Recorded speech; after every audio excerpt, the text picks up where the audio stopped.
I denne indtagelse er der Philip, Martin og Sanchez. Denne figur viser kønsdifferentieringen og udviklingen af kønsorganerne i fosteret indtil puberteten. Når fosteret udvikles, er det i starten meget svært, altså fra 0 til cirka 7. uge, hvis det ikke er helt umuligt at se, hvilket køn fosteret er. Her siger man, at kønnet er udifferentieret. Altså man kan ikke kende forskel. Ligesom her. De to.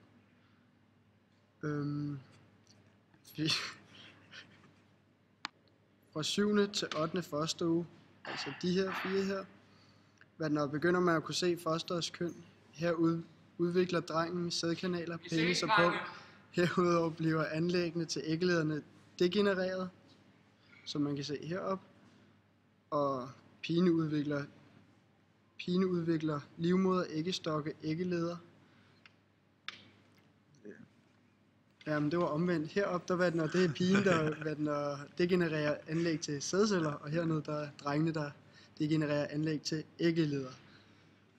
I puberteten, som er de 4 sidste herovre, færdigudvikles kønsorganerne. Kvinden kan få børn, og mændene kan bidrage i form af sæd. Den stigende produktion af FSH og LH påvirker testosteron hos drengene og østrogen hos pigerne og giver de sekundære kønskarakterer. Det vil sige hos drengene dybe stemmer og så videre, og kropsbehåring og muskulatur, og hos pigerne bryster og kropsbehåring og anden fedtproduktion. En anden form for fedt. Og den her figur, den viser så grunden til den faldende sædproduktion. Og det kan vi se, fordi der er øget negativ feedback heroppe fra østrogene stoffer i forhold til den normale, naturlige negative feedback, som forekommer, når der bliver dannet en naturlig mængde østrogen. Og den øgede negative feedback, som bliver forårsaget af en øget mængde østrogene stoffer, den dæmper aktiviteten i hypotalamus her. Og det vil sige, at produktionen af de her to LH og FSH fra hypofysen, at produktionen den bliver simpelthen mindre. Og den bliver ikke bare mindre, den bliver også for lav. Og produktionen af testosteron i Leydig-cellerne, den falder af denne grund, fordi det er LH. Ja, LH falder, og det er nemlig... og det er de stiplede linjer her, der indikerer det et fald af produktionen. Og herved så bliver der også et fald af testosteron i blodcirkulationen, og et fald af testosteron i Sertoli-cellerne, som støtteceller til sædcellerne. Og opretholdelsen af hanlige kønskarakterer, den mindskes herved på grund af den faldende testosteron. Og det er så derfor, at vi får et fald af sædkvalitet.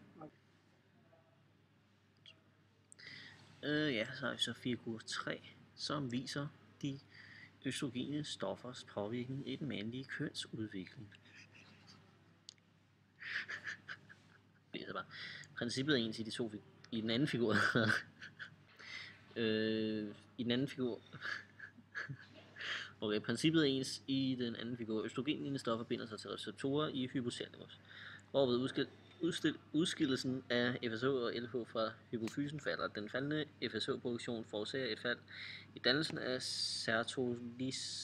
Sertoli-celler. Dette giver risiko for nedsat sædkvalitet som voksen og nedsat aktivering af Leydig-celler. Hvad for noget? Leydig-celler. Leydig-celler, det var det. Kæft, man. Ja. Som producerer testosteron. Den mandlige den mandlige kønsudvikling hæmmes altså. Jeg tror bare, I tager 4. Yes, nu er vi altså over i figur 4 om testikelkræft. Og figuren den viser antallet af konstaterede tilfælde af testikelkræft fra perioden 1945 til 2005. Og ja, her i x-aksen der ser vi så årstal fra 1943. Det er opdelt i, i 10 år. Så fra 1943 til 1953, 63 osv. op til 2003. Eller det er faktisk så 2005. Og fra 1945, hvis jeg skal være helt præcis. Og vi ser en stigning fra 1945 til 1993 i antallet af tilfælde af testikelkræft. Men de sidste 12 år, der er det her faldet i forhold til år 1993, som var året med flest testikelkræftramte. Og man kan sige, at hele figurerne giver ligesom en fingerpeg på, at der i hvert fald fra 1945, der er blevet muligvis indtaget flere østrogenlignende stoffer gennem føden. Jo længere gennem tiden vi kommer. Og så lige bortset fra, altså der er så lige et fald her efter 1993 til 2005. Så det er det, figuren viser.